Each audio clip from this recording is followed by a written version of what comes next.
Charlie Kirk and term limits.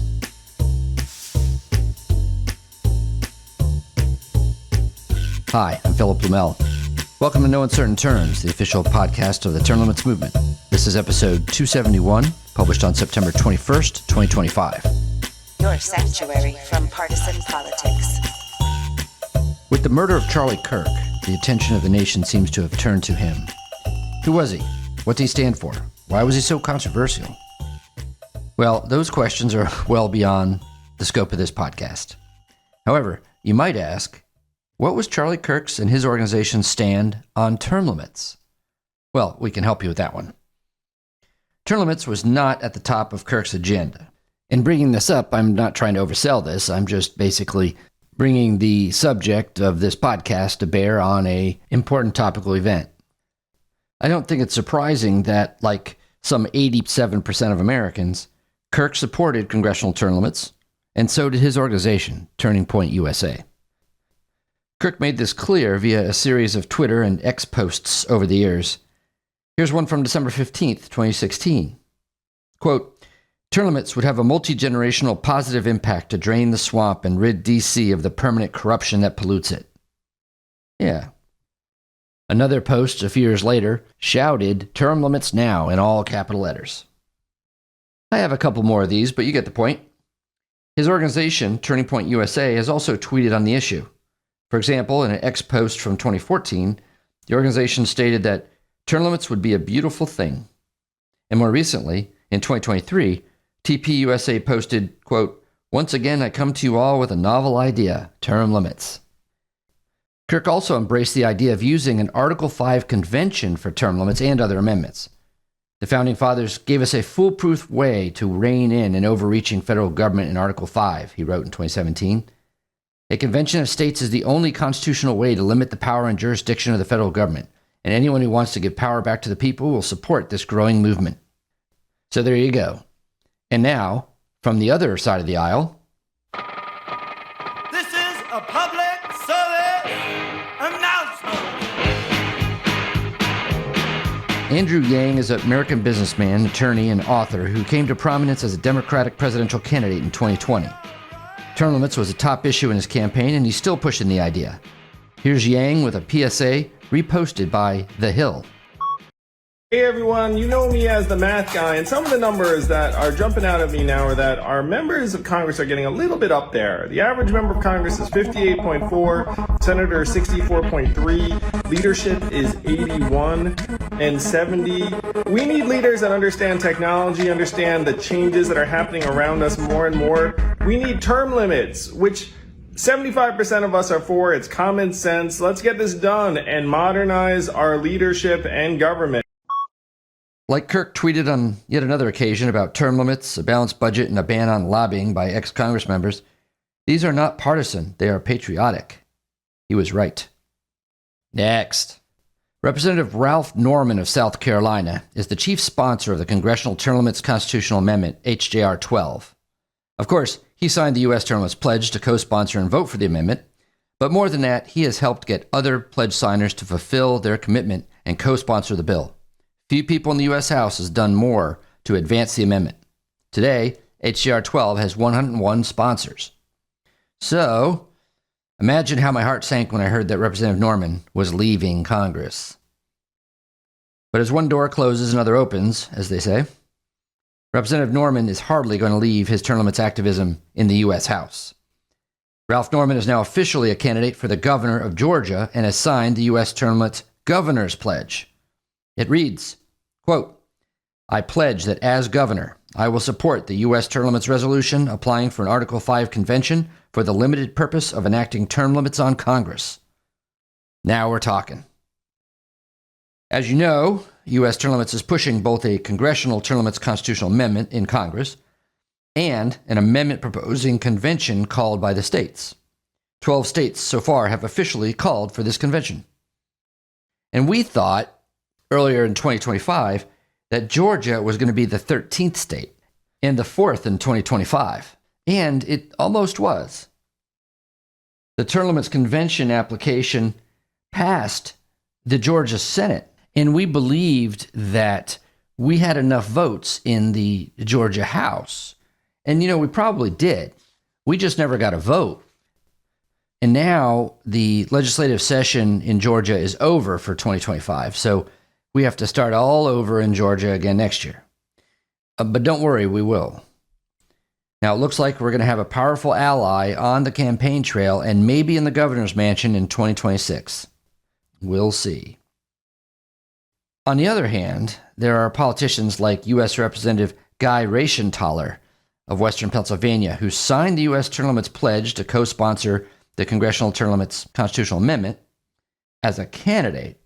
And then, after a few terms in office, well, he just stopped answering our phone calls. Chris Potter at 90.5 WESA, the NPR affiliate in Pittsburgh, is covering this story. And in it, posted online on September 5th, he quotes U.S. Term Limits Chief Executive Officer Scott Tillman. Here are the relevant excerpts. Reschenthaler is serving his fourth term, Potter wrote. U.S. Term Limits doesn't ask legislators to step down themselves, but Reschenthaler signed a pledge to back the amendment. And in each of his first 3 terms, he co-sponsored such a bill weeks after the session began. But not this year. As of Thursday afternoon, Reschenthaler isn't on the list of the bill's nearly 100 co-sponsors, which include 5 of Reschenthaler's Republican Pennsylvania colleagues.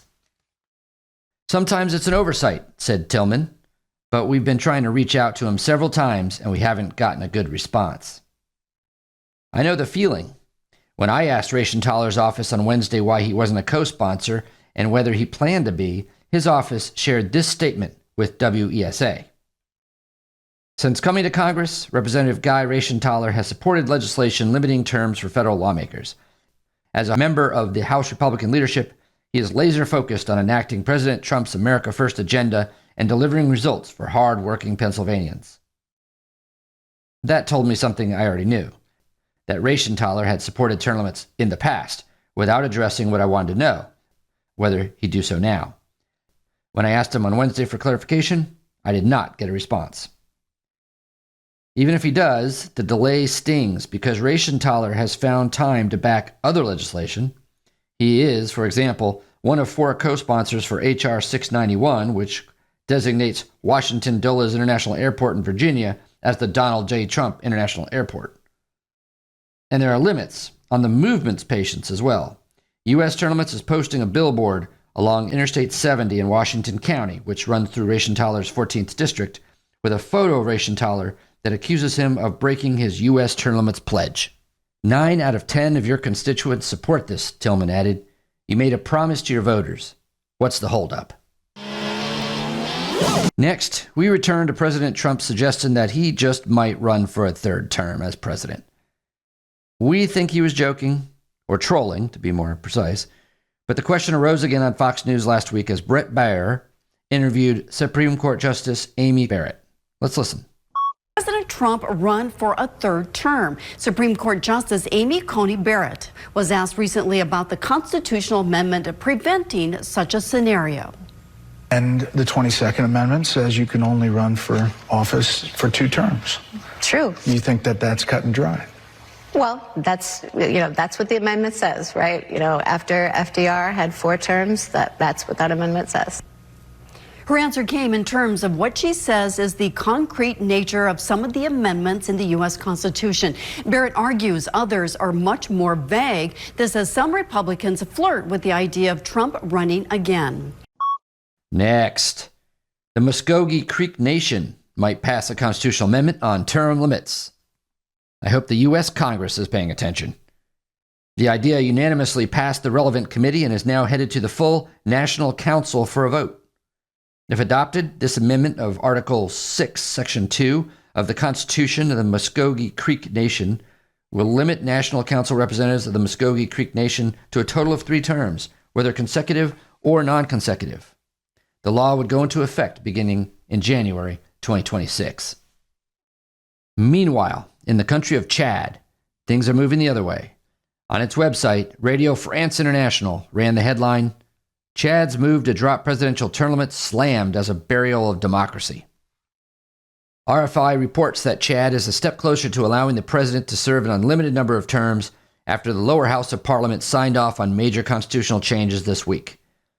Opposition figures told RFI that the move, which could help keep President Mahamat Deby in power, presents a fundamental threat to democracy. Chad's revised constitution was overwhelmingly approved by the National Assembly on Monday and is due for a final vote by the Senate on the 13th of October. If it passes there too, then the president will sign the new constitution into law. Among other changes, the reform extends the president's term from 5 to 7 years, renewable without limit. The reform favors President Deby, who seized power in Chad in 2021 after his father, long-serving President Idriss Déby Itno, was killed as he was visiting troops fighting militias in the north of the country. He claimed victory following a disputed election held after 3 years of military rule in May 2024. Parliamentary elections followed in December, granting the vast majority of seats to the ruling party. This is sad to hear, as the abolishing of term limits has been the kiss of death of fragile democracies in Africa over the last generation or so. Over the last 20 years, we've seen backsliding on term limits in Algeria, Angola, Burkina Faso, Burundi, Cameroon, Central African Republic, Republic of the Congo, Egypt, Guinea, Rwanda, Uganda, and others. Interestingly, the wave of term limits implementation in Africa occurred at the same time that the term limits movement had hit its peak in the United States between 1990 and 1994. Remember that in 1990 through 1994, 23 states enacted term limits on their legislatures or their congressional delegations, or both. In the United States, the U.S. Supreme Court, in the case U.S. term limits versus Thornton in 1995, voided all the congressional term limits that the states had passed. And throughout Africa, as the term limits hit, would-be dictators pushed back, and the weak institutions in these countries just didn't hold. President Obama was an advocate of term limits on both the Congress and the presidency in the United States, and he urged African leaders to respect their term limits and leave office peacefully. Let's finish this episode with the former president of the United States speaking to the African Union in Addis Ababa, Ethiopia, in 2015. I have to also say that Africa's democratic progress is also at risk when leaders refuse to step aside when their terms end. Now,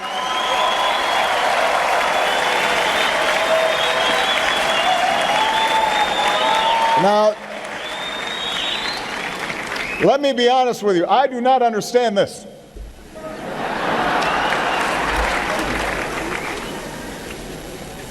I am in my second term. It has been an extraordinary privilege for me to serve as the President of the United States. I cannot imagine a greater honor or a more interesting job. I love my work. But under our Constitution, I cannot run again. I can't run again. I actually think I'm a pretty good president. I think if I ran, I could win. But I can't.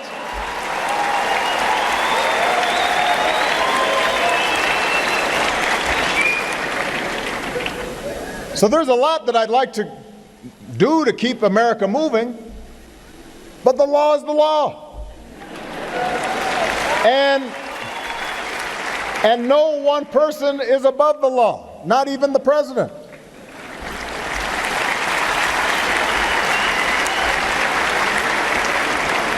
And I'll be honest with you, I'm looking forward to life after being president. I won't have such a big security detail all the time. It means I can go take a walk. I can spend time with my family. I can find other ways to serve. I can visit Africa more often. Like the show? You can help by subscribing and leaving a 5-star review on both Apple and Spotify. It's free. Thanks for joining us for another episode of No Uncertain Terms. The term limits convention bills are moving through the state legislatures. This could be a breakthrough year for the term limits movement. To check on the status of the term limits convention resolution in your state, go to termlimits.com/takeaction. There, you will see if it has been introduced and where it stands in the committee process on its way to the floor vote. If there's action to take, you'll see a Take Action button by your state. Click it. This will give you the opportunity to send a message to the most relevant legislators, urging them to support the legislation. They have to know you're watching. That's termlimits.com/takeaction. If your state has already passed the Term Limits Convention resolution, or the bill's not been introduced in your state, you can still help. Please consider making a contribution to U.S. term limits. It is our aim to hit the reset button on the U.S. Congress, and you can help.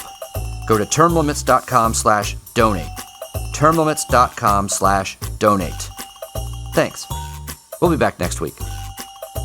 Find us on most social media at US Term Limits. Like us on Facebook, Twitter, YouTube, Instagram, and now LinkedIn.